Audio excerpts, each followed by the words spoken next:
Hello, this is Chris. This is Devlog number 2 that we're doing.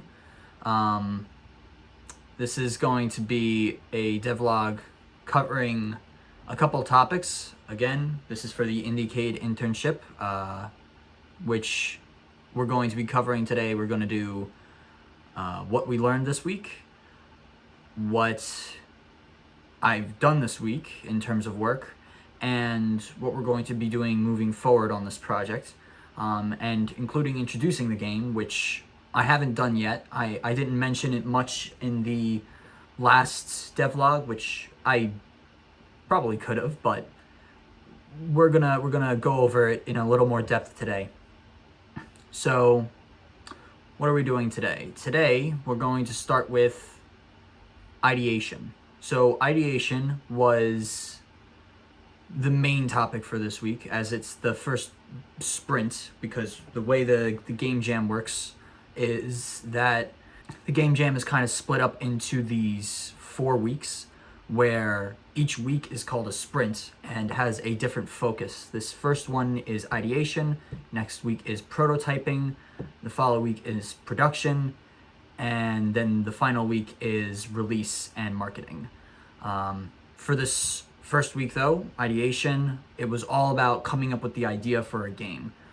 Fortunately, some of that work had already been done on our end, on my team's end, because I approached my team with the idea for a game, but we wanted to discuss a little bit more what we do with the game as well, which I'll get to in the next section. But we learned quite a bit about ideation this week.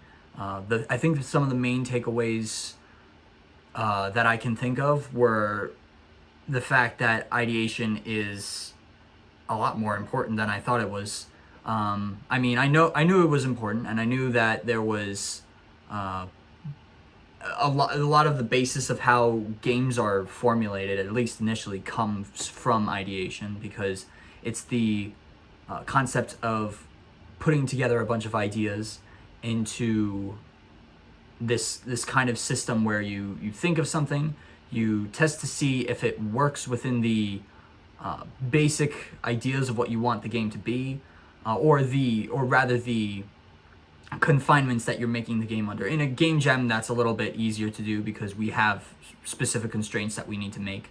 And so, for example, we needed to make a game about climate change, right?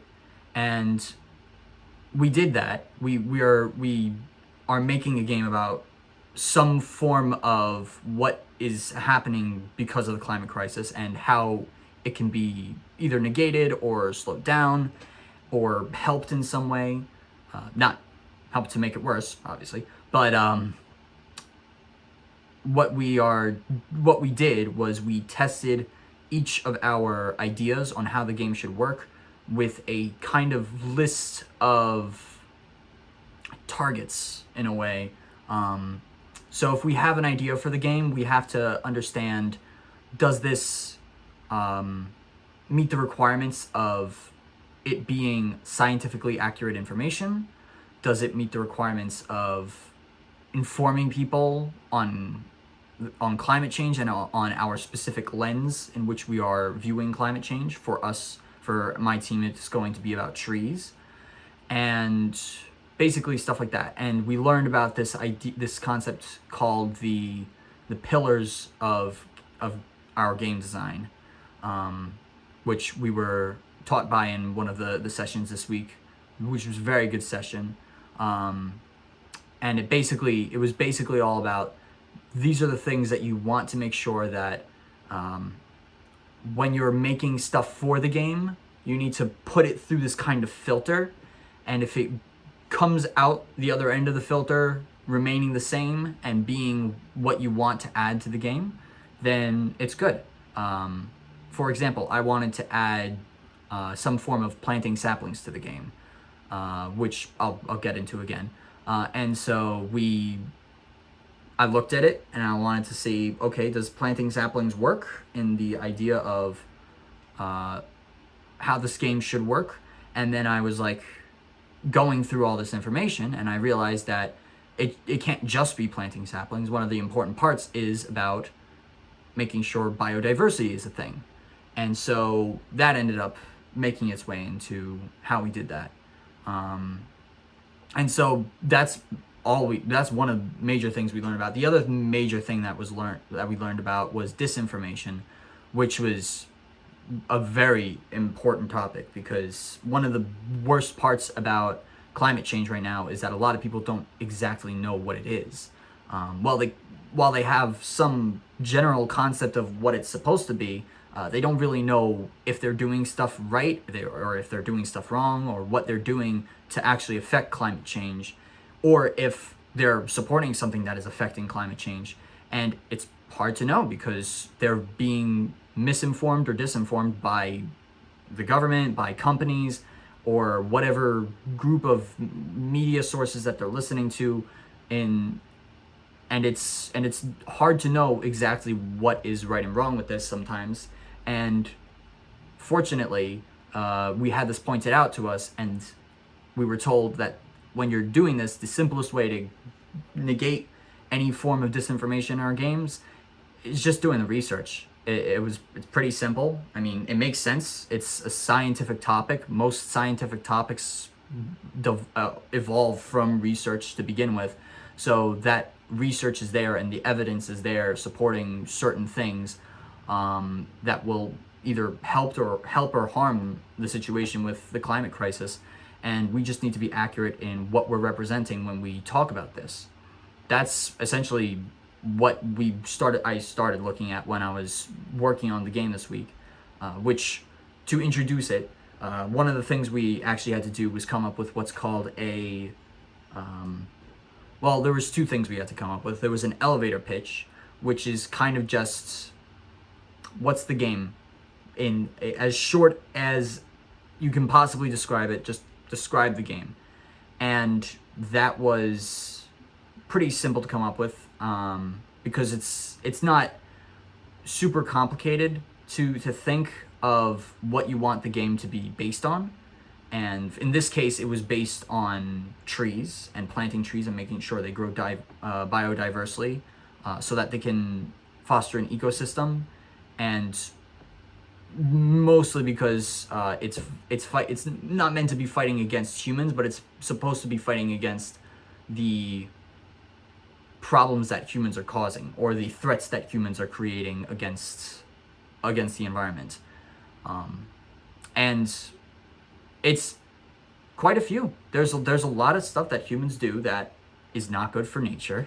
This was basically what the elevator pitch was all about, was saying that, well, aside from the mechanical side of the game of it's going to be a 2D game, a top-down perspective, that it's also going to be focusing on planting trees in a biodiverse way so that they can foster an ecosystem, while also not just combating the threats by humans, but trying to show them that trees are going to be instrumental in combating climate change, and that it's a pretty simple solution, and that we just gotta stop cutting down trees or causing things to happen that would make trees not be able to thrive.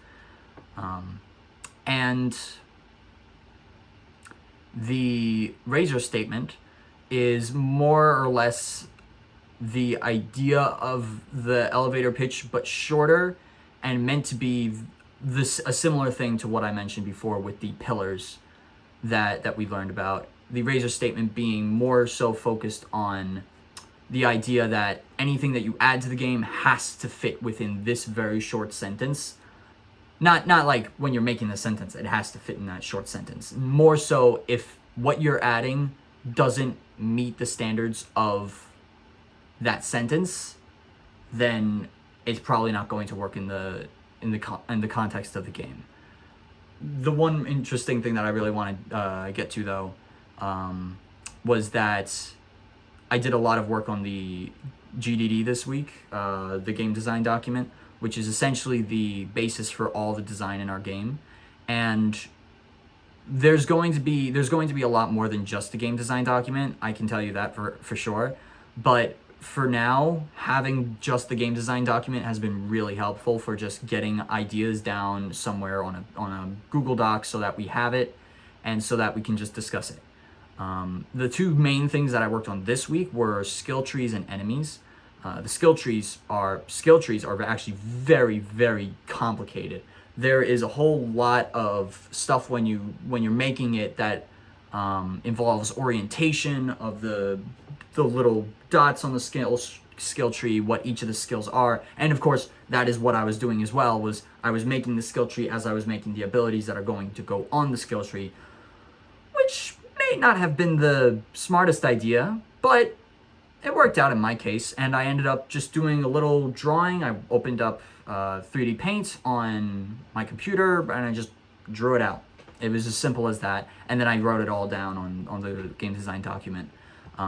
And, you know, plenty of work still needs to be done on it. What I'm doing right now is this phase I'm going to call the, it's actually just not, I'm not going to call it anything else. It's just ideation. I'm not doing anything specific. I'm just getting the ideas down on the paper so that later on I can make the graphs and the charts that I need to, so that the specifics are there, so that when the programmer comes and looks at all this stuff that I've made, they can say, oh, okay, this is how I make it and how I implement it into an actual playable game, which is what we're going to be doing going into next week, because next week is all about making a prototype. And prototyping is something I'm a little frightened for, because it is a very intense amount of work that needs to be done, because most of the work that happens, I think, is going to end up being done during this week of prototyping, mainly because prototyping is make a playable game. Make a game that has a win state and a lose state. And that's just a lot of work. I mean, obviously there will be audio stuff and visual stuff that has to happen as well, animations, all that jazz. But it doesn't really need to happen right now. Right now, my focus is going to be on programming, because my focus is going to be on getting the stuff done so that the programmers can go ahead and do their job. But the main focus right now is on programming so that all the stuff can be started.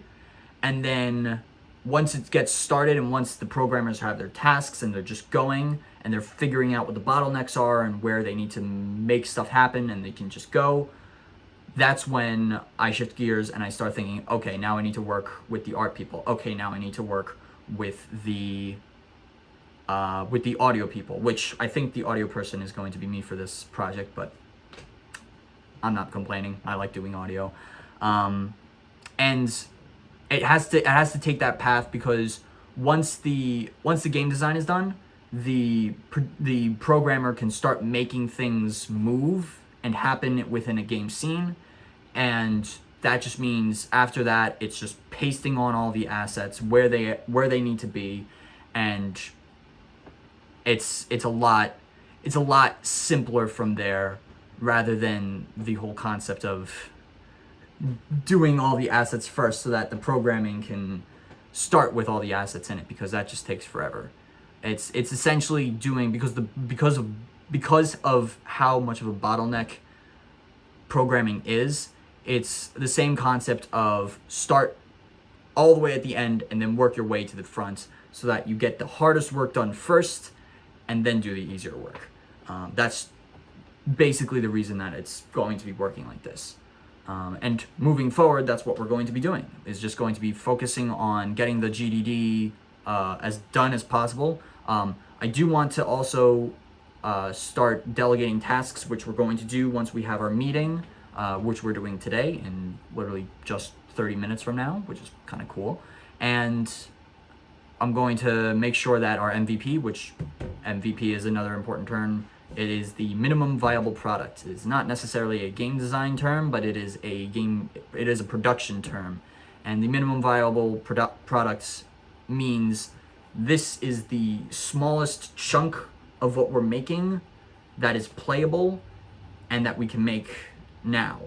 And so if we get all the work we need to done on just this, it will be a heck of a lot easier to work on other stuff later, because at this point we have one section of the game that we have done, and then anything else that we can work on before the due date has arrived will be extra, essentially, so that we have something playable, and then anything else is just more.